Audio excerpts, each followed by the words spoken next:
Salut à tous, j'espère que vous allez bien. Alors désolée pour ce changement de décor que vous n'avez pas l'habitude de voir, mais le chien de mes voisins a décidé d'aboyer et de ne pas se taire, et donc du coup c'était complètement impossible déjà moi de me concentrer pour filmer, et puis alors après le bruit que ça allait faire dans la vidéo c'était pas possible, donc du coup j'ai décidé de changer de pièce. Donc là on est dans ma chambre, j'ai fermé le rideau parce que sinon avec la lumière ça faisait vraiment pas beau du tout.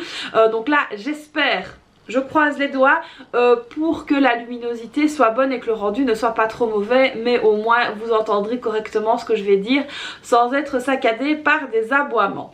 Alors aujourd'hui de quoi allons-nous parler? On va parler d'un sujet qui est des questions qui me sont très souvent posées. En fait ça va être de comment gérer une dépense imprévue.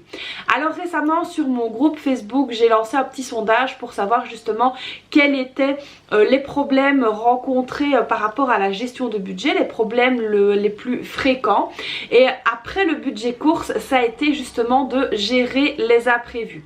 Donc aujourd'hui je vais voir un petit peu avec vous comment on va pouvoir essayer de pallier à la gestion des imprévus, parce que évidemment comme tout le monde on a des imprévus. Ça peut être une amende de circulation, de stationnement, ça peut être une taxe qu'on a oubliée, ça peut être un achat impulsif mais nécessaire. Ça peut être aussi un accident de la vie, ça peut être le vétérinaire, la panne de voiture, une invitation. Alors aussi ce qu'il faut bien se mettre en tête, c'est qu'on ne va pas gérer tous les imprévus de la même manière. Une réparation sur la voiture ou une invitation imprévue ne se gère pas de la même manière parce qu'évidemment ce n'est pas le même montant.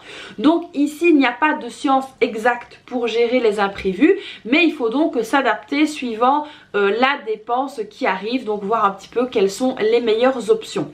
Alors donc ici moi évidemment j'ai pas la science infuse, hein, j'essaye de vous donner vraiment des trucs et astuces que moi je fais pour essayer de gérer ce type de dépenses, et donc voilà, c'est à vous un petit peu de voir, on va dire, au cas par cas. La première astuce que je peux donc vous donner, ça va être de prévoir une épargne de précaution ou un fonds d'urgence comme nous on l'appelle. Alors qu'est-ce que j'entends par là? Donc tous les mois en fait il faut se constituer une petite bouée de secours pour les personnes qui ne sauraient pas ce que c'est, et donc au fur et à mesure du temps vous allez donc mettre de l'argent de côté, et c'est ça justement qui va vous aider à gérer une dépense imprévue. Donc on peut mettre l'argent qu'on veut, donc on peut mettre une fois 20 €, une fois 50 €, une fois 100 €, voilà, c'est vraiment au cas par cas.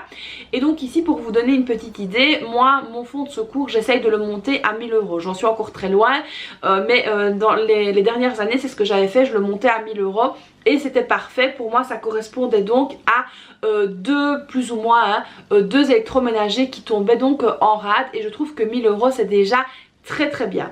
Alors il y a des personnes qui vont dire ah oui moi 1000 € j'ai pas assez, il me faut 1500 ou 2000, et puis il y a des personnes qui vont dire bah 200 € moi j'ai assez. Donc là c'est vraiment à vous de voir, là aussi c'est au cas par cas. Essayez de voir, d'analyser quels sont vos besoins, etc.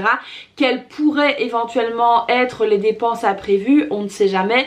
Maintenant évidemment inutile de vous dire que c'est pas la peine de mettre 10 000 €, mettez ça sur votre compte épargne et pas dans une enveloppe. Les 1000 € ici du compte épargne sont vraiment disponibles tout de suite sans aller à la banque, machin, etc. Parce que tout simplement on ne sait pas de quoi demain est fait. Voilà, là ici j'ai vu que les salaires pour certains organismes là avec 4 jours avec le week-end de Pâques, donc on pourrait être payé beaucoup plus tard. Donc là aussi il y a certaines personnes qui ont justement l'épargne de précaution comme ça, donc le fonds de secours chez elles directement disponible au cas où ce genre de pépin arrive. Donc c'est sûr que si le vendredi ou le jeudi vous n'avez plus de courses et que vous n'allez pas attendre jusqu'au mardi, donc voilà, ça c'est vraiment l'idée un petit peu, c'est d'avoir cet argent disponible tout de suite, et ce en espèces, ça c'est vraiment l'idéal. Maintenant il y en a qui ne sont pas du tout à l'aise avec l'espèce, et ça je peux le comprendre, mais c'est vrai que parfois il y a des situations dans lesquelles on a besoin d'espèces là tout de suite maintenant. Alors ensuite la deuxième astuce que je peux vous donner, ça va être de décaler le paiement d'une facture, mais là il faut faire quand même très attention. Qu'est-ce que j'entends par là? Si par exemple vous avez vraiment là une dépense imprévue, un accident de la vie qu'il faut régler tout de suite, ce que vous pouvez éventuellement faire, si vous avez une facture qui est là en attente, peut-être téléphoner à l'émetteur de la facture et dire écoutez voilà, je ne sais pas la payer tout de suite, mais je pourrais la payer le mois prochain, est-ce que ça va pour vous? Dans le cas où vous avez l'accord, là tant mieux, vous êtes soulagé. Si c'est un refus, évidemment, ne vous mettez pas dans les ennuis, vous payerez la facture directement et essayez peut-être avec une autre facture. Il vaut toujours mieux prévenir l'émetteur de la facture que vous allez payer plus tard pour montrer votre bonne foi que de le faire comme ça de votre tête, bah tiens je la payerai après, et après bah voilà, vous recevez des rappels, des frais de rappel, etc. Et donc ça c'est pas l'idéal non plus.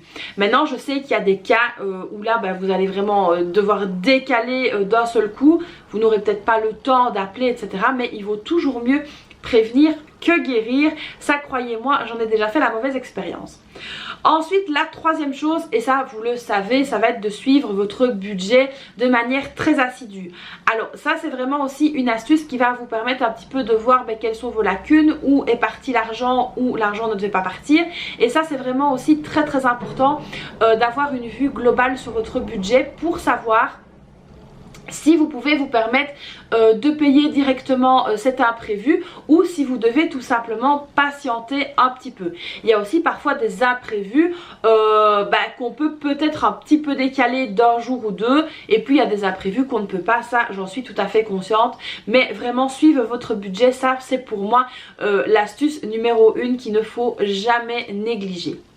Ensuite, la quatrième astuce que je peux vous donner, ça va être de diminuer vos dépenses variables. Alors, qu'est-ce que j'entends par là? Lorsque vous établissez votre budget, si vous avez l'habitude de le faire, on a donc plusieurs catégories, à savoir santé, divers, maison, machin, etc.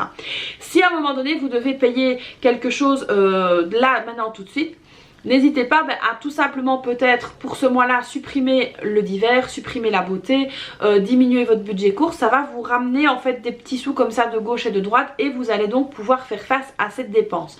Alors attention évidemment, on fait toujours très attention à ce qu'on fait. Moi je ne conseille jamais de diminuer par exemple l'enveloppe santé, parce que ça ce serait vraiment pour moi une enveloppe qui est plus indispensable que les autres. Maintenant vous pouvez diminuer les courses sans problème, pas qu'on n'a pas besoin de manger, c'est pas ça, mais si vous pouvez vous permettre de faire une semaine blanche ou 2 semaines blanches, ça va déjà diminuer votre enveloppe course. Donc voilà, ça c'est aussi une piste à réfléchir.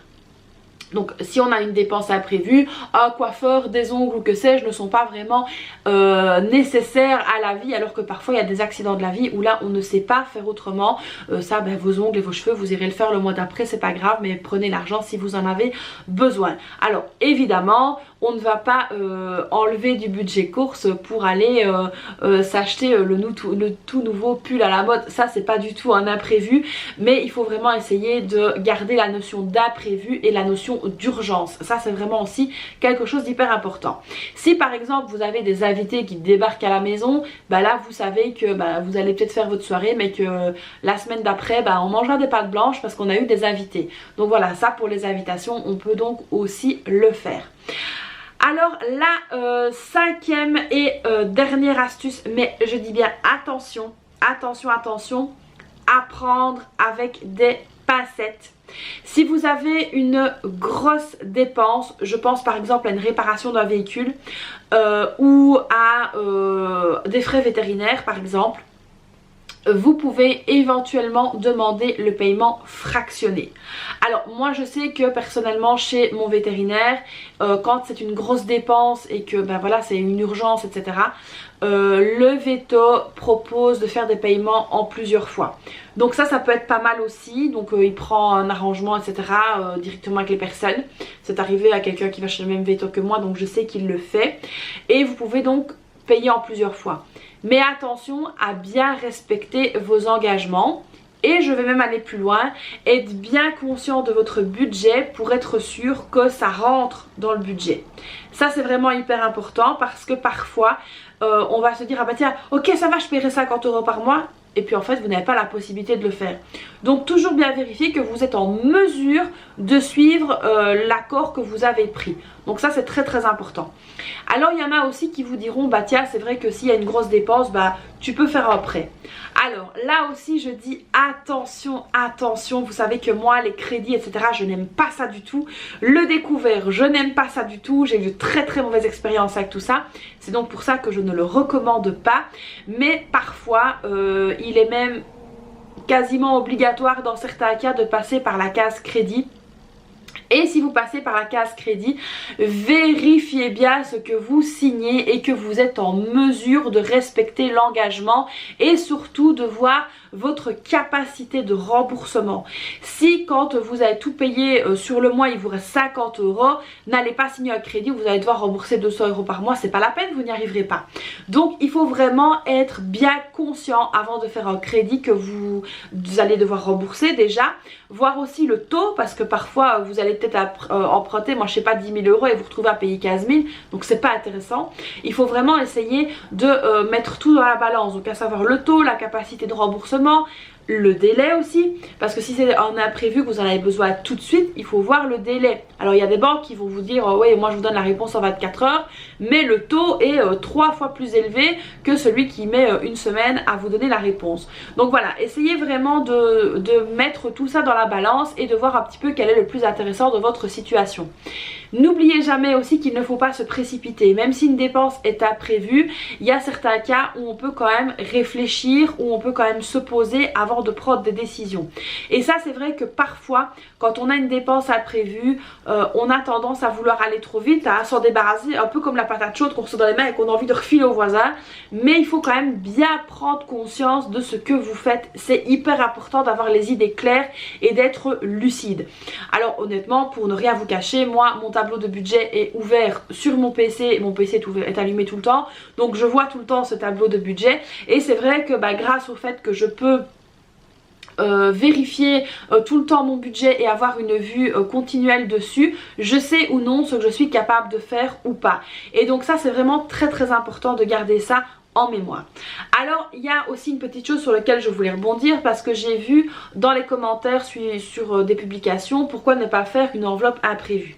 Alors attention, je voulais aussi vous dire que trop d'enveloppes tue l'enveloppe. Ça je le dis et je le répète à longueur de vidéo, il ne faut pas faire trop de catégories parce que vous allez vous y perdre en fait à un moment donné, vous n'allez plus savoir quelle somme va dans quelle enveloppe et quelle enveloppe est faite pour quelle catégorie, vous allez vous emmêler les pinceaux et après vous allez lâcher tout simplement. Donc pour moi faire une enveloppe imprévue n'est pas du tout un conseil que je vous donnerai parce que si vous avez déjà votre fonds de secours, vous avez quelque part cette enveloppe imprévue. Le fonds de secours, là aussi je vais rebondir sur cette enveloppe là. C'est donc une enveloppe que vous allez constituer au fur et à mesure du temps. Peut-être qu'à un moment donné vous allez arriver à 400 € dans l'enveloppe, donc ça c'est vraiment très chouette, et puis votre machine à café va tomber en panne. Ah voilà, paf, elle tombe en panne. Et bien à ce moment là c'est pas grave, vous avez la possibilité de racheter une machine à café. Ce n'est pas parce que votre fonds de secours n'est pas arrivé à son objectif initial que vous n'avez pas le droit d'aller piocher dedans. Et ça c'est vraiment très important parce que parfois j'ai des personnes qui m'envoient des messages privés qui me disent ben voilà j'ai ça comme problème. Mais je dis mais est-ce que tu as un fonds de secours? Et là on me répond oui mais il n'est pas encore à son objectif. Oui mais il a combien? Mais voilà, elle est là la somme, tu l'as, tu peux t'en servir. Donc évidemment ici il faut faire attention comme je l'ai dit entre les dépenses imprévues qui sont nécessaires et vitales et aux compulsions d'achat. Acheter le dernier livre qui est sorti sur Amazon avec son fonds de secours, ce n'est pas une urgence vitale, donc ça c'est pas la peine. Mais donc vous avez ici des petits cas comme ça où si vous avez déjà votre fonds de secours qui est déjà bien constitué, vous allez pouvoir récupérer. Même si vous n'avez que 50 € dans votre fonds de secours et que vous devez acheter des médicaments à la pharmacie et que vous n'avez plus les sous, prenez les 50 €. Il n'y a personne qui va venir vous taper sur le bout des doigts en disant tu n'aurais pas dû. Il faut justement pouvoir être rassuré aussi à certains niveaux et c'est très important de garder un peu les pieds sur terre et garder aussi un peu cette notion de dépenses imprévues, de difficultés, etc. Parce que je pense qu'actuellement nous sommes tous et toutes dans une situation qui fait qu'on ne peut pas faire autrement et l'inflation je trouve qu'on la ressent vraiment de plus en plus. Donc voilà ici les amis pour cette nouvelle vidéo où on a parlé donc des dépenses imprévues. J'espère que cette vidéo vous aura plu. Alors comme d'habitude vous n'hésitez pas à la liker, à vous abonner à la chaîne, activer la petite cloche, à me laisser un petit commentaire, ça me fait toujours très plaisir de les lire. Et puis moi je vous fais donc plein de bisous et je vous dis à très vite pour une prochaine vidéo. Bye bye.